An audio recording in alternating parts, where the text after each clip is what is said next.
Loué soit Jésus-Christ. Amen. 3 flashs empruntés aux 3 lectures.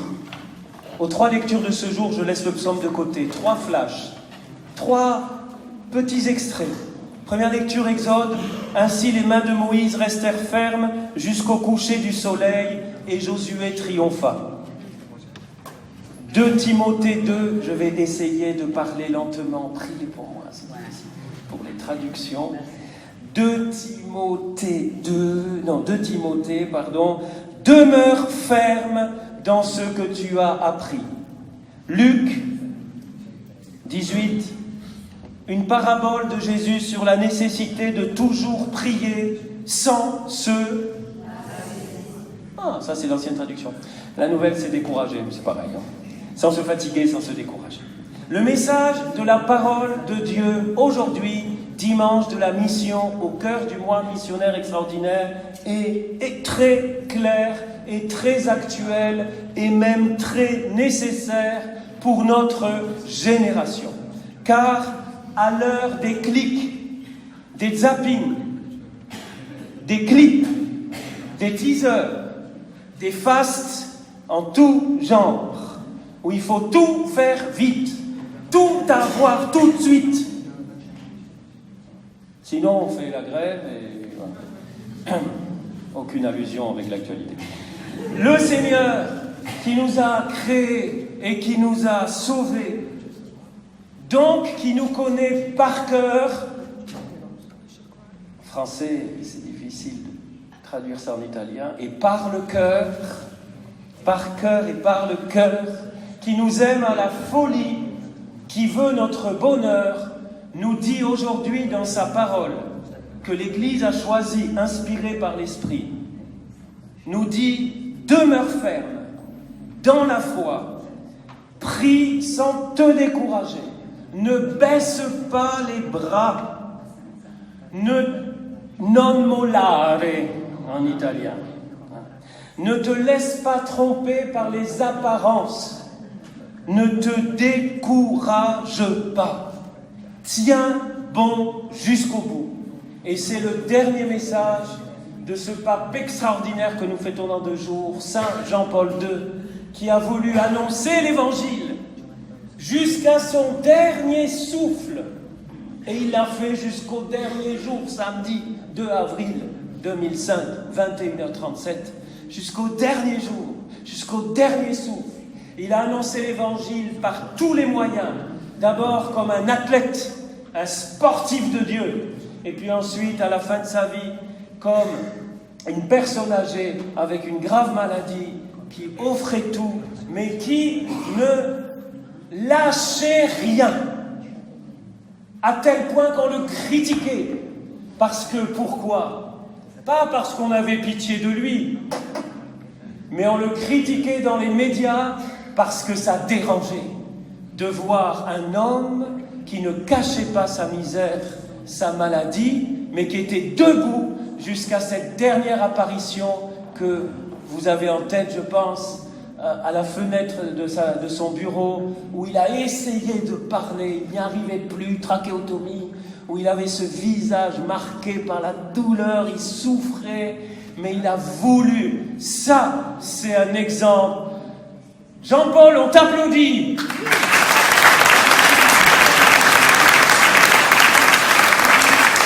Et cet exemple de disciple d'abord, de disciple missionnaire et bien sûr de pasteur, est une réponse à la première parole de la Nouvelle Alliance. Les tout premiers mots que nous trouvons au moment où Jésus... Heureusement qu'il n'y avait pas l'avortement à l'époque de Jésus, on n'aurait pas eu le Sauveur, hein, parce qu'il venait à peine... Eh oui, je ne sais pas si vous avez pensé à ça déjà. Il venait à peine d'être là, les premières secondes dans le ventre de Marie, et Dieu, par l'ange Gabriel, dit « Rien n'est impossible à Dieu ». En écho, j'entends saint Paul, Romains 8,32, nous dire « Il n'a pas épargné son propre Fils, le Père, mais il l'a livré pour nous tous. Comment pourrait-il, avec lui, ne pas nous donner tout ?» parole fabuleuse de saint Paul. Comment Dieu, qui a tout donné, il a donné son Fils, comment il ne pourrait pas nous donner tout? Et ça, c'est la base. Avant de voir la parabole d'aujourd'hui, avant de voir la question de casser les pieds au bon Dieu, on va y venir, avant de voir, on en a parlé hier soir, pour ceux qui étaient à la belle soirée Jésus guéri, avant de voir ça, il faut nous dire, nous redire, affirmer et tenir bon cette vérité fondamentale. Un, rien n'est impossible à Dieu, et deux, ce Dieu qui est un Père, qui nous a donné Jésus, comment ne nous donnerait-il pas tout, sous-entendu tout ce qu'il nous faut pour notre bien? Pas 3 Ferrari, 5 maisons secondaires à Saint-Tropez, bon Saint-Tropez il y a trop de monde, à Fréjus, à Saint-Raphaël, voilà. Comment ne nous donnerait-il pas tout? Non pas tout ce que nous demandons, mais tout ce qu'il nous faut, tout ce qui est pour notre bien, non pas pour notre bien-être, mot qui n'existe pas dans la parole de Dieu. Non pas pour notre bien-être, mais pour notre bien fondamental, pour notre bonheur, pour notre béatitude, qui commence ici et qui finira pas, qui sera parfaitement au ciel. Alors, quand on a bien posé ces bases, j'ai pas mis le chrono, quand on a bien posé ces bases, on peut écouter ce que nous dit Jésus sur casser les pieds au bon Dieu. Qu'est-ce que ça veut dire? Alors la traduction, nouvelle traduction liturgique dit « Cette veuve commence à m'ennuyer, je vais lui rendre justice pour qu'elle ne vienne plus sans cesse m'assommer. » Bon, j'ai regardé les traductions, il y en a une qui dit « Pour qu'elle ne vienne plus me rompre la tête. » C'est fort, hein? Et en fait, le terme est très fort. Je suis allé voir l'origine, c'est frapper de manière à provoquer des ecchymoses et des boutons livides comme un boxeur. D'où, pas de façon métaphorique, donner un ennui intolérable. Voilà, on peut continuer. C'est un terme très très fort. Alors, qu'est-ce que ça veut dire? Est-ce que ça veut dire que le Seigneur est têtu comme c'est pas possible et qu'il faut absolument le convaincre que ce qu'on lui demande, il nous le donne et qu'on continue à lui casser les pieds? Si c'est ça, moi je change de religion. D'ailleurs, je ne sais pas quelle religion je prendrais à la place. C'est la meilleure, le christianisme, mais bon, ça ne m'intéresse pas. Non, c'est pas du tout ça. Alors qu'est-ce que ça veut dire? Parce qu'il s'agit quand même d'insister, de demander. Bien sûr, Jésus nous dit, frappez, l'on vous ouvrira, demandez, vous recevrez, etc. Mais ce que nous demandons, encore une fois, n'est pas toujours pour notre bien. Or, Jésus nous invite à l'audace, à la persévérance dans une prière de foi. Alors voilà le mot, j'ai lâché le mot, F-O-I, sans E, hein. L'orthographe, on est nul en orthographe. Avec un E, c'est ici, hein. Bon. La foi, fede, fe en portugais, faith en anglais, en allemand je ne sais plus. Voilà. Donc la foi. Donc une prière de foi qui est bien plus que chercher à obtenir. Je répète très, très résumé ce qu'on a dit hier, pour ceux qui n'étaient pas là, c'est nous mettre dans cette posture spécifique du disciple qui est sûr que rien n'est impossible à Dieu, que Dieu est amour, qu'il veut mon bonheur, et rester ferme dans la foi. Ça serait peut-être le thème du message de ce matin. Ferme dans la foi. Pourquoi je vous dis ça? Parce que c'est ce que dit Jésus, d'une certaine façon, à la fin. On se demande qu'est-ce qu'il nous raconte à la fin avec cette question. Jésus fait un sondage. Allez, on va faire le sondage, hein, parce que là, il n'y a pas la réponse. On fait le sondage. Jésus nous demande, le Fils de l'homme, c'est-à-dire Jésus, quand il viendra, c'est-à-dire dans sa gloire, hein, ça peut être ce soir, les amis. Ne remettez pas à demain le début du régime. Arrêtez de fumer. Non, c'est pas ça. Ne remettez pas à demain votre conversion, parce que ce soir, il peut revenir. Donc, convertissons-nous aujourd'hui. On ne sait pas si on aura demain. Il peut revenir dans ma petite parousie personnelle, c'est-à-dire anciennement, ou il peut revenir carrément dans sa parousie finale. Ce serait génial. Voilà, le monde s'arrête au 19 non, on est le 20 déjà, octobre 2019. Ça serait pas mal, non? Ah ben oui, il y en a qui sont pas contents, ils ont fait des projets, ils veulent aller en vacances. Ça sera mieux au ciel, ne vous inquiétez pas. Bon, donc Jésus va revenir. Et il dit, quand il viendra, trouvera-t-il la foi sur la terre? Qui dit oui, lève la main. Ah, il y a des optimistes. Qui dit non, lève la main.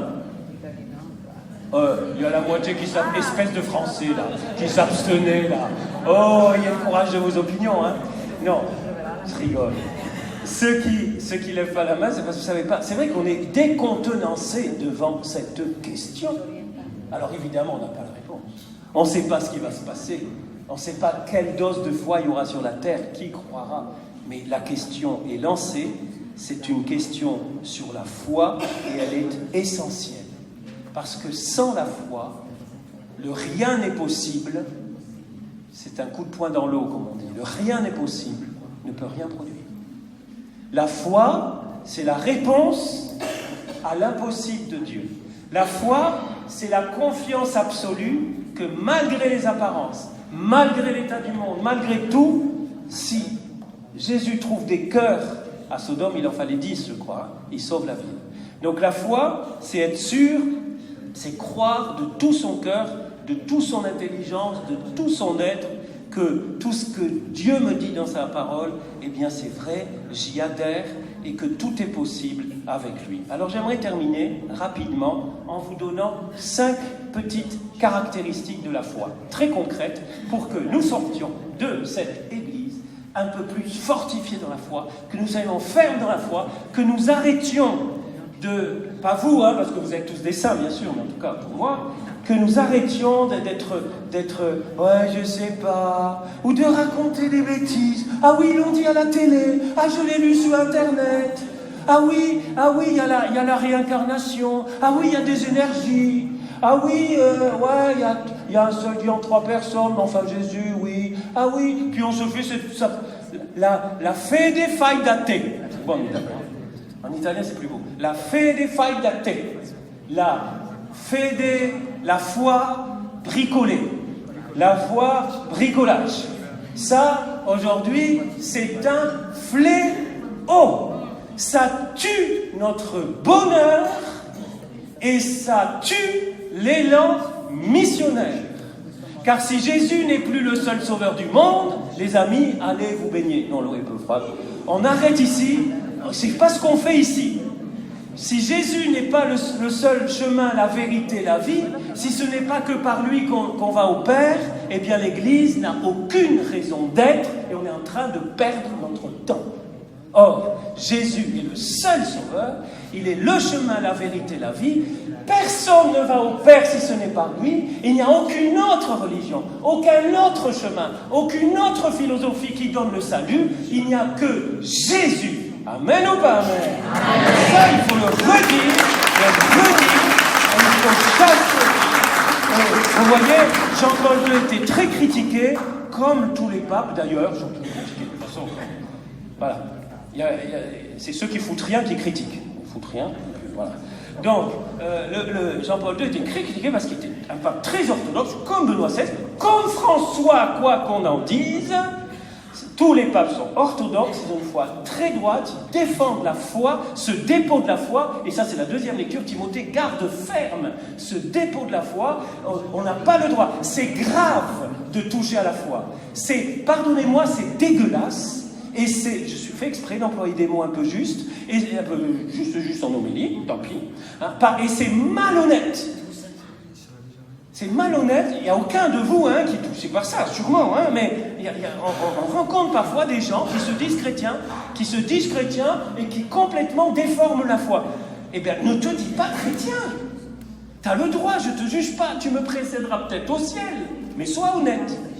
La foi, elle est dans le catéchisme, si vous n'êtes pas d'accord, eh bien, vous avez le droit, mais vous n'êtes pas chrétien. Voilà, pas grave, hein. C'est dommage. Mais voilà. Donc ça, c'est très, très, très important. Et c'est pas être rigide. Attention. Et c'est pas vouloir imposer notre foi aux autres. Mais c'est la vivre. Et cette foi pour la vivre, il faut qu'elle soit Un, vivante. Une foi vivante, c'est une relation avec Jésus. Une foi vivante, c'est la prière, c'est prendre tous les moyens d'alimenter cet amour. C'est une foi qui est faite d'amour. C'est une foi qui vient d'un cœur qui se laisse toucher. C'est pas qu'une foi dans la tête, froide.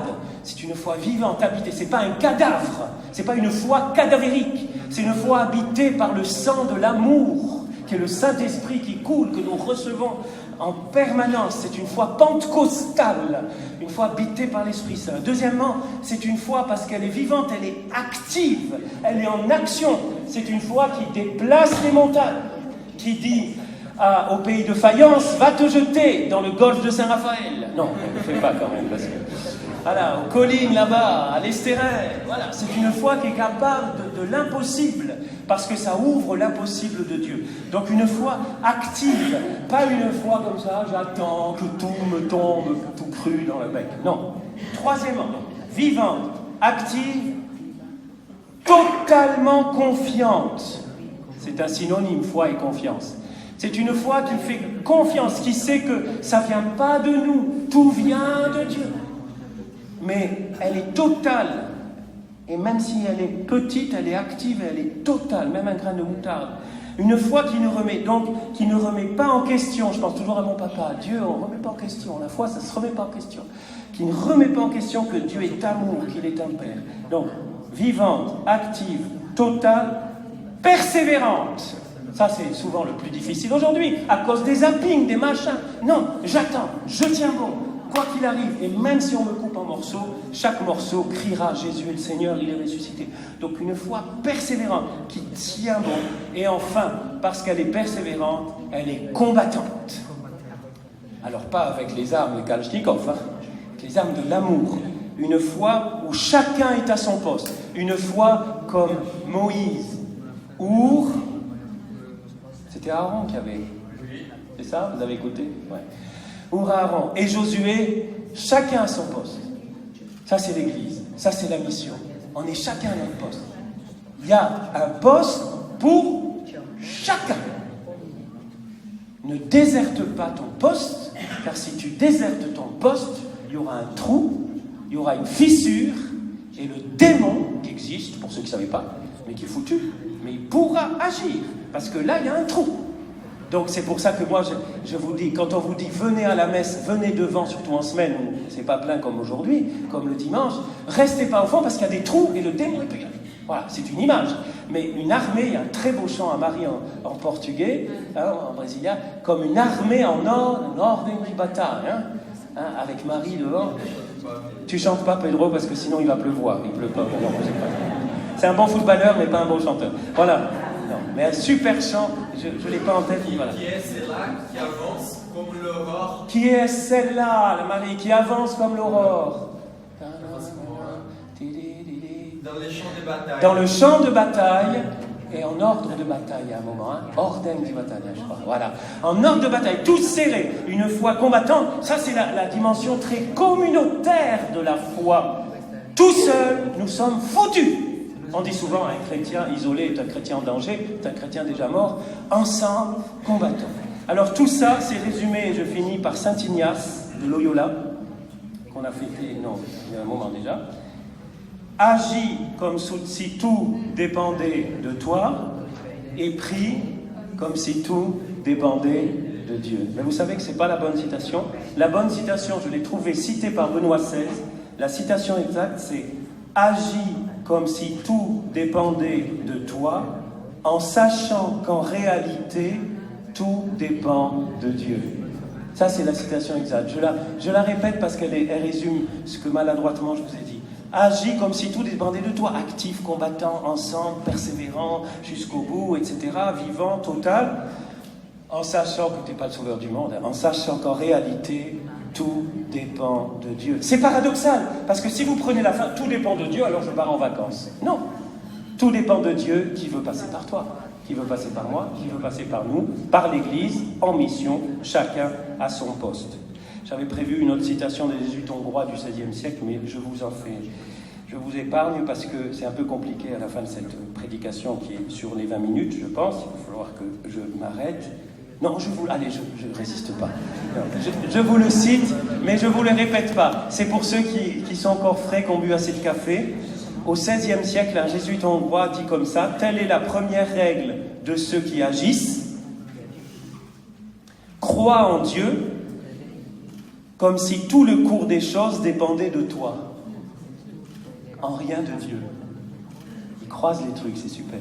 Crois en Dieu, mais comme si tout dépendait de toi, en rien de Dieu. Cependant, mets tout en œuvre dans les choses que tu fais, comme si rien ne devait être fait par toi, mais tout par Dieu. C'est génial. Je vous enverrai par mail la citation. Et alors, pour finir, quand il y a ces 5 caractéristiques de la foi, vivante, combattante, persévérante, totale, etc., il y a une conséquence immédiate, qui est géniale, c'est que la foi devient contagieuse. Ne prenez pas de vaccin contre la foi. Parce qu'aujourd'hui, il y a le vaccin de la grippe qui est sorti en pharmacie. Bon. Alors, une foi qui devient contagieuse. Une foi qui nous pousse à partager le trésor que nous avons reçu. Et de le partager à tous sans exception, avec délicatesse, avec le sourire, avec amour, mais avec audace, avec détermination, et on ne lâche rien tant que mon fils, ma fille, en commençant par notre famille, tant que mes petits-enfants, tant que ma grand-mère, ma belle-mère, tous, ne connaîtra pas Jésus, je continuerai, non pas à lui casser les pieds, c'est au bon Dieu qu'il faut casser les pieds, pas aux gens, hein. Donc, je continuerai, et cassez pas la tête à votre belle-mère, hein. Je continuerai à prier, à saisir les occasions, mais surtout et à me mettre à genoux, et à intercéder, et à supplier le Seigneur, supplier qu'il passera peut-être pas par moi, par un autre, mais je combats, et ça c'est le combat, hein, le combat de la prière. Un jour j'aimerais voir vos genoux, pas tout de suite, hein, mais, non pas des dames peut-être, non, mais l'état de vos genoux, hein.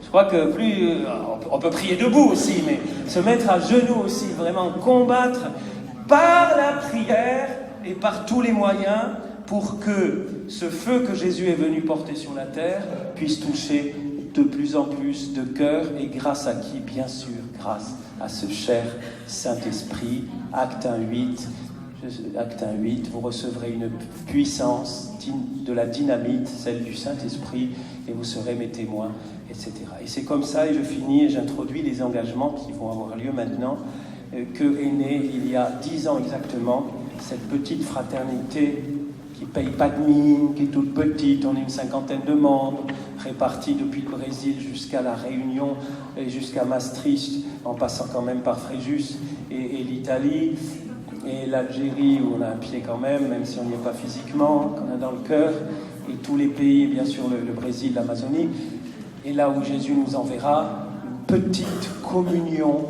de fidèles de tous les états de vie qui simplement venaient des disciples missionnaires, mais dont la priorité est double. La priorité, le charisme est tout simple, c'est d'aller chercher ceux qui sont dehors, tous les dimanches ou presque, des équipes de paroissiens, pas que des membres de la fraternité d'ailleurs, hein, des paroissiens qui partagent un peu cette soif, vont inviter le long de la mer des gens à venir, leur dire, vous savez, il y a une église, il y a une messe, ils sont peut-être un peu vieux, curés déjà, bon, mais ils sont joyeux. C'est pas ringard, c'est pas poussiéreux, c'est pas... Venez voir, venez, ça coûterait... L'entrée gratuite, la sortie aussi, n'oubliez pas, voilà, venez. Et on va inviter, et ça tous on peut le faire, inviter, voilà. Ça c'est ce premier charisme, ceux qui sont pas là, les lointains, et, entre guillemets, j'aime pas, le mot est peu péjoratif, et puis en même temps, vous cassez les pieds, gentiment, pour que nous casser les pieds les uns aux autres, pour réveiller en nous cet élan missionnaire, et que notre foi et ses caractéristiques soient de plus en plus contagieuses, et qu'on ne reste pas là, pourri par l'individualisme, par la solitude, par l'enfermement, par le consumérisme, et par l'athéisme galopant, la sécularisation qui est en train de détruire notre pays, qui fait le lit de l'islamisme.